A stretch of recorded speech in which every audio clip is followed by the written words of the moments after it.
নমস্কার বন্ধুরা, পার্নকুটরে সবাইকে স্বাগত। আজকে আমি একটা একদম ইউনিক রেসিপি নিয়ে চলে এসেছি আপনাদের সামনে।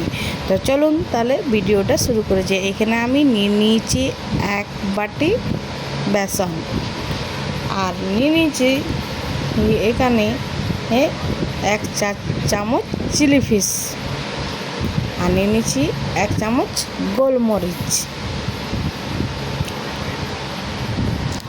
আর নিচে সামান্য ক্রাশ করা জোয়ান, আর অল্প পরিমাণ মতো এইটুকু দিবেন একটু খাবার সোডা বা বেকিং সোডা, আর নিয়ে নিচ্ছি একটা চটপটে মশলা, সিক্রেট মশলা, আর নিয়ে নিচ্ছি স্বাদ মতো নুন, আর একটুকু কালারের জন্য হলুদ।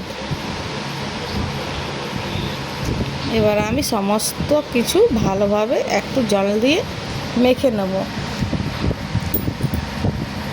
তো এখানে কি হতে চলেছে, তো আমি প্রথমে বলে দিই, আজ আমি বানাচ্ছি বাদাম পকোড়া।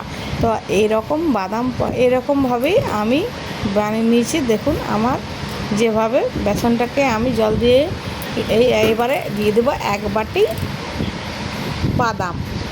এই বাদাম দিয়ে বেশ ভালোভাবে এখন আমি মেখে নেব। আর মাখা হয়ে গেলে উপর থেকে একটু শুকনো বেসন ছড়িয়ে দিবেন, তাহলে খুব ভালো টেস্ট হয়। এবার কড়াই তেল গরম হয়ে গেছে, এবার আমি একে একে সমস্ত বাদামগুলো এক একটা বাদাম ভালোভাবে পকোড়া সাইজে ছেঁকে নেব। এরকম বাদাম পকোড়া যদি থাকে, সন্ধ্যাবেলায় 1 কাপ চা বা কফি, ও পুরো জমে যাবে একেবারে। তো আমি এখন সমস্ত পকোড়া ঠিক এরকমভাবে একে একে ছেঁকে নেব। ঠিক এখানে কিন্তু আমি একটা টিপস দিচ্ছি, এখানে এই বাদাম কিন্তু একদম হাই আঁচে ভাজবেন না, একদম লো, যাকে বলে লো টু মিডিয়াম, একদম আস্তে আস্তে ধীরে ধীরে ভাজাবে, তাহলে এটা খুব ভালো ক্রাঞ্চি এবং খেতে ভালো লাগবে।